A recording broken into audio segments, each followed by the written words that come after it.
Pemirsa, Kepala Kejaksaan Tinggi Provinsi Kepulauan Riau Sudarwidadi menyatakan dalam 4 bulan ini pihaknya sedang berfokus untuk menuntaskan 2 kasus tindak pidana korupsi, yaitu pada kasus korupsi pemberian izin usaha pertambangan operasi produksi dan kasus korupsi pengadaan alat praktek otomotif rekayasa pada Dinas Pendidikan.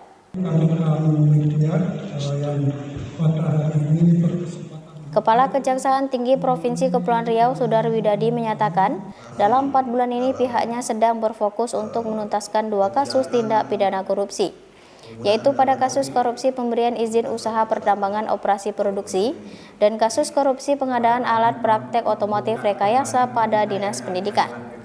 Kejati Kepri telah menetapkan 16 orang tersangka dalam 2 kasus tindak pidana korupsi ini.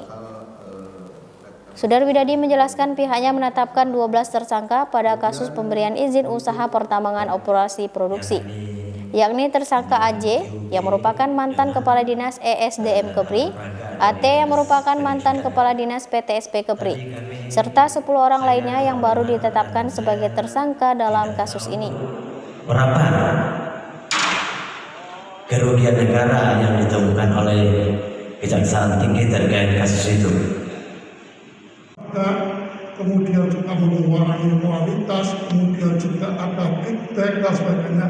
Nah, itulah tentunya yang harus kita tangani. Artinya bahwa itu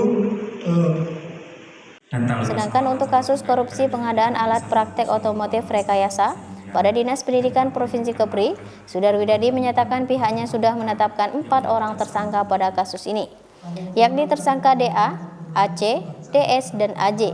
Adapun DA selaku PPTK pengadaan barang proyek, sedangkan AJ adalah pihak pelaksana pengadaan alat proyek otomotif rekayasa tersebut.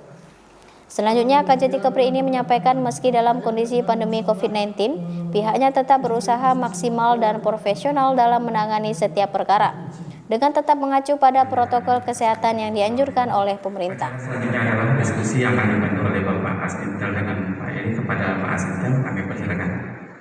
Mungkin nanti ada press release dari Bapak Kepala Kejaksaan Tinggi Kepri terkait penanganan beberapa Mas, ini bisa nggak dibantuinnya?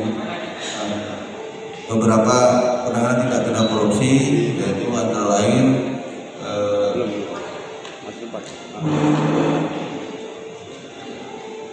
tindak pidana korupsi pengadaan alat praktek otomotif rekayasa pada Dinas Pendidikan Provinsi Kepri tahun 2018, dan satu lagi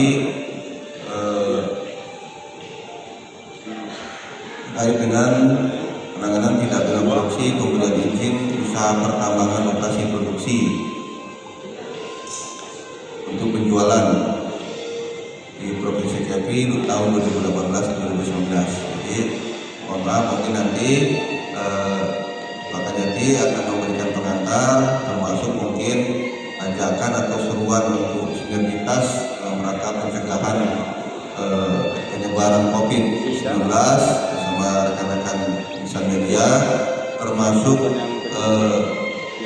melakukan press release. Nanti selanjutnya mungkin dari kami, saya selaku Asintel bersama dengan Pak Koordinator yang kebetulan juga selaku penyidik akan Rizky TV Kepri dari Tanjung Pinang mengabarkan.